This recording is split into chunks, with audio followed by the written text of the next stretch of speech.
Principle of life, retention. This is going to be my 120-day report. I am currently at 142 days. That's what I'm currently at. But I have been very busy, and so I haven't been able to make videos. So hang in there with me, and I will start to make more content. But let's get right into it.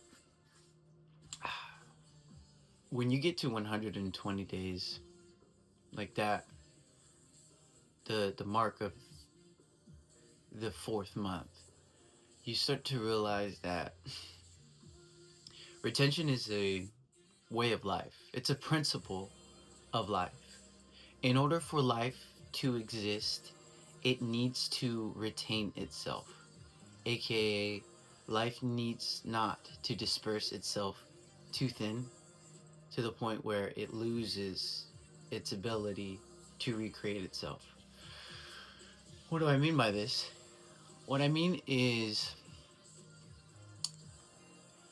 life attracts life.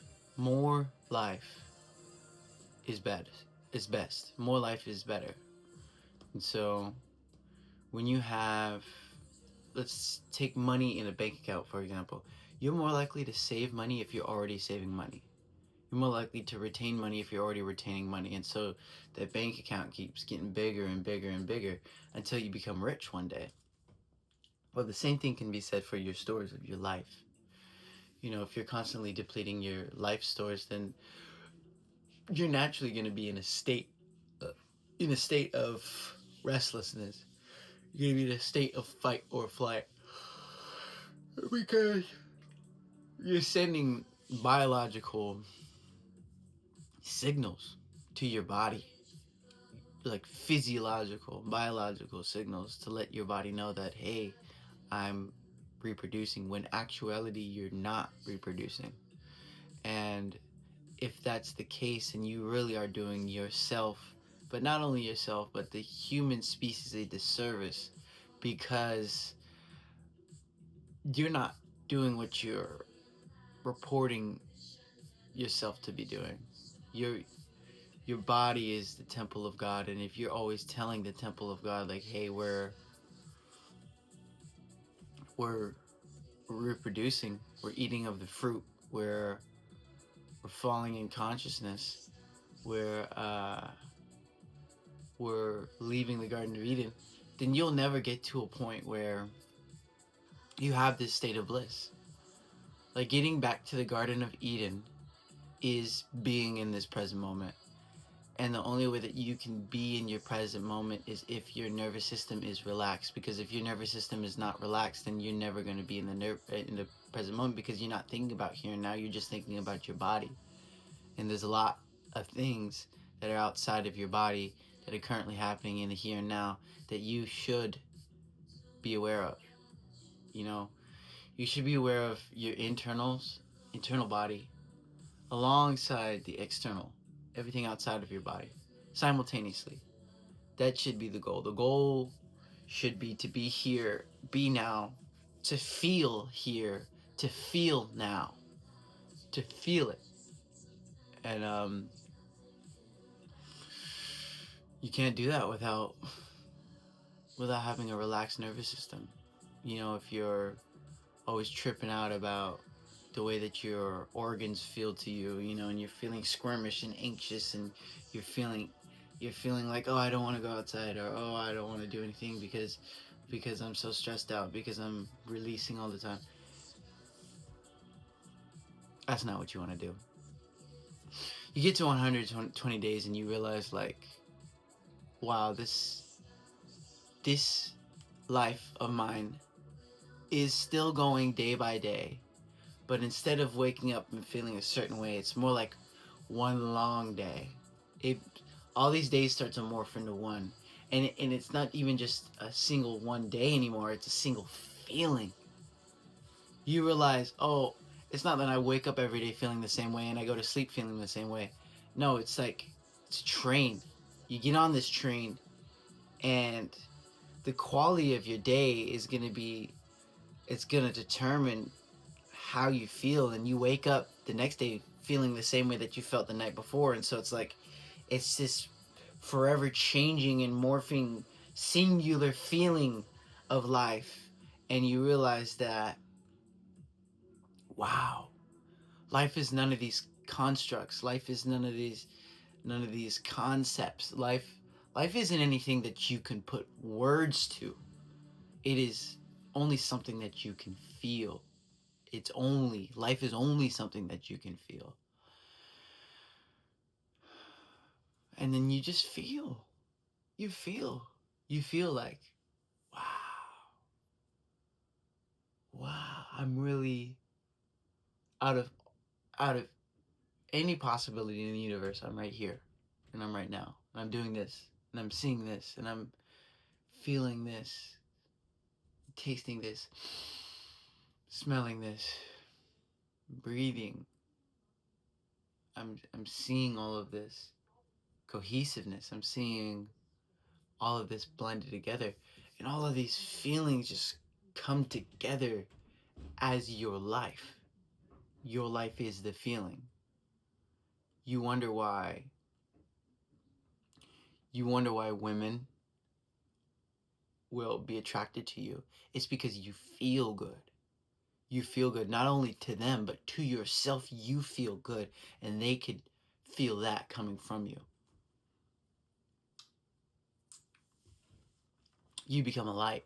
You become a light on retention, because you are raising you're raising the mass consciousness. You're raising the universal consciousness. Like on average you're sitting higher, at a higher frequency rate, or on higher on the emotional Hawkins scale than your average Joe.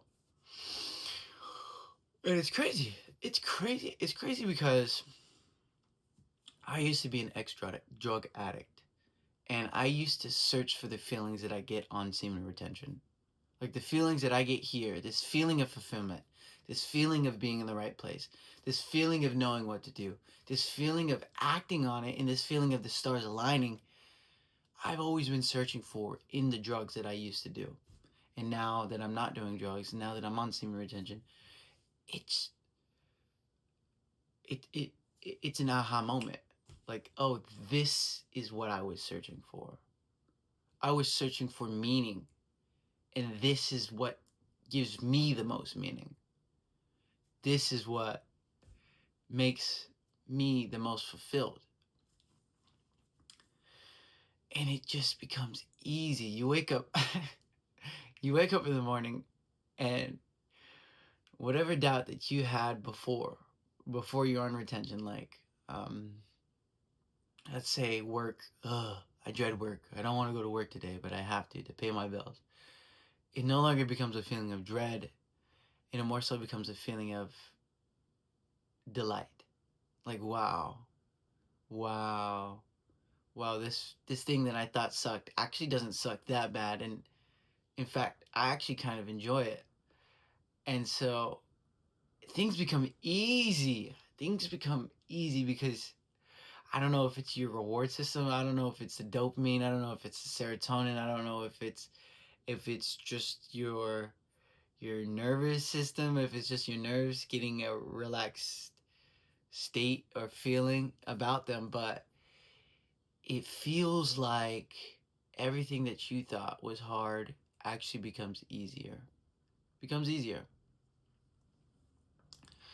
It's it improves your mental health.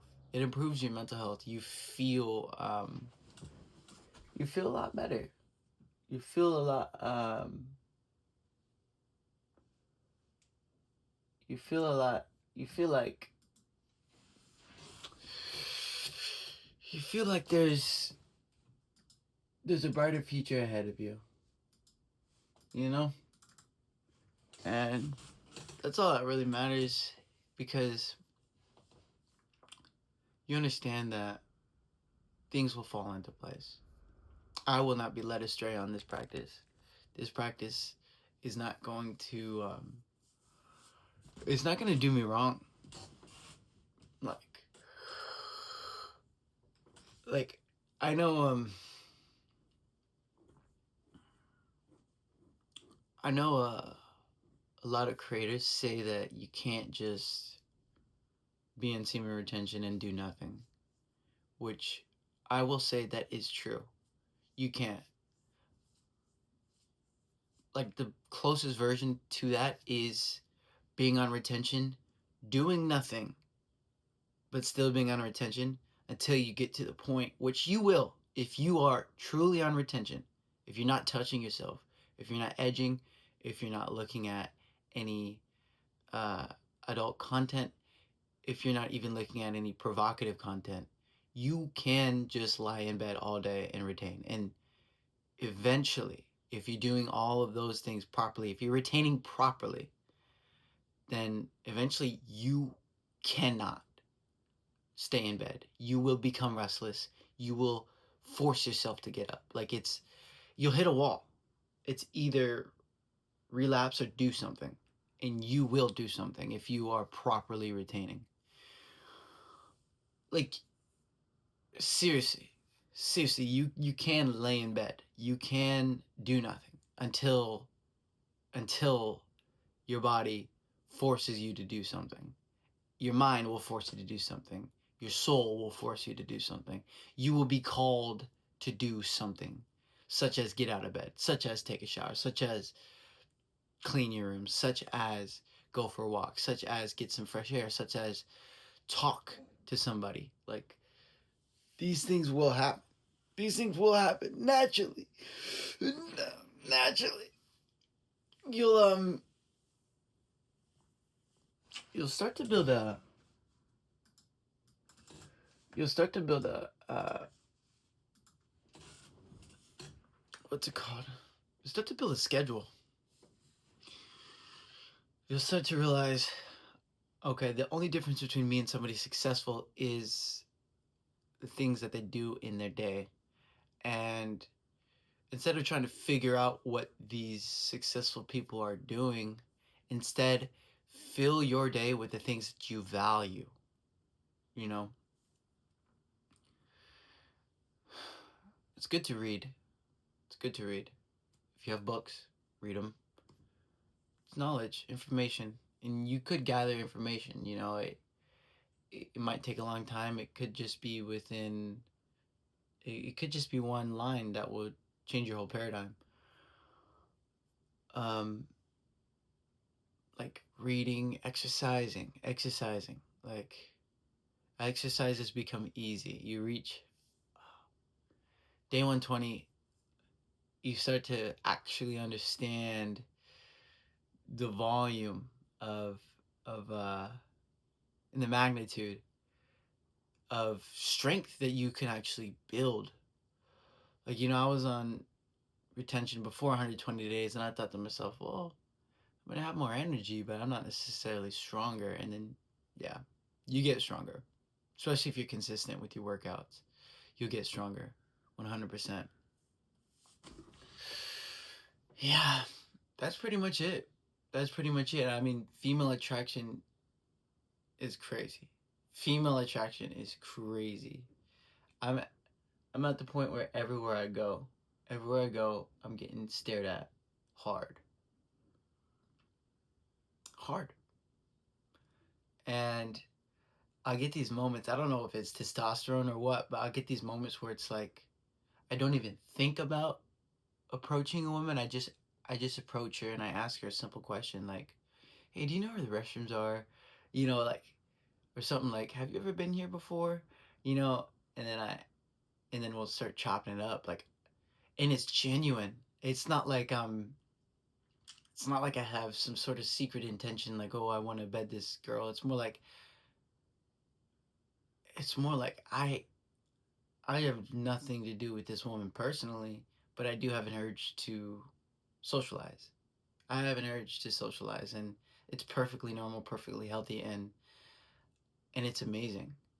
It's amazing because I get to not only practice my social skills, but I also get to feel good about it. I think before when I was not on this practice, it it's just uncomfortable. The whole thing, you know. Um, because you're so filled with shame and guilt, and you know that you're at an age like, I still want to talk to women, but I just don't know how. And when I do, it comes off as needy, or it comes off as weird or creepy. And now it's like, now you understand that, man, I shouldn't have been messing with women to begin with. Oh my goodness. Oh my goodness, because I'm too young. I'm too young. And I don't mean that in the sense that I can't get women. I'm saying I'm not in a place in my life where I could even afford to have a woman, because having a woman is too expensive. And it's too expensive not only to my bank account, but it's too expensive to to my to me. It cost me my peace of mind, because I never had a healthy relationship in my life, or no healthy relationship to look up to. I don't really know how or what that looks like. But now that I'm on this practice, I'm starting to learn how to treat myself. I'm starting to learn how to have a relationship with myself. All those all of those feelings that I've had towards girls that I had no business feeling that way towards them, in love, I might add. I need to give that to myself. I need to give that love back to myself. I need to give that care. I need to give that patience, that kindness, that grace. I need to give that slack to myself. And I'm not saying that I'm going to let myself be lazy, but what I am saying is that I need to give all those kind treatments that I would have treated my significant other to myself, because I realize that I love myself. I love myself. And I need to love myself, because if I don't love myself, then nobody else is going to love me. How can I ask somebody to love me if I don't even love me? And so that really, that's one of the driving forces for me on this journey, is to find that self-love, because it's true. Affirmations are so underrated. When you wake up in the morning before you go to sleep, you should be saying a few positive things about yourself. Because me, especially coming off of PMO, I had such a negative self-image, such low self-esteem. And just gently reminding myself about the good qualities about me, about the things I would like people to remember about me when I go, it gives me a good feeling. It's warm, it's inviting, it is, it's generous. Being generous to yourself. Be kind to yourself, because you, of all people, know how much that you need it. We all need it. And obviously, we want to give it to each other, but more importantly, give it to yourself, because how can you pour from a glass that is only half full? You need to be overflowing with joy, with forgiveness, with peace, with love, with whatever adjective you decide to use. I just make sure that I'm good, because if I'm good, then whoever's around me is good by extension. So, yeah, it's my 120-day update, guys. It is a principle of life retention. You want to be able to retain your money, your finances, your soul. You want to retain your values. You want to retain your ability to adapt. You never want to lose these edges. So, guys, thank you. Thank you for tapping in. I will be back next week. My work schedule is so busy. I'll be back next week to give you the cuz by then, yeah. I'll give you I'll give you the 150-day mark. I think, because I'm going to record probably 1 week from now, and I'm at 142, so I'll be at the 149 when I drop it. But I mean, don't kill me, guys. All right, guys. If you like the content, like, comment, share, subscribe, and we will see you in the next one. Peace.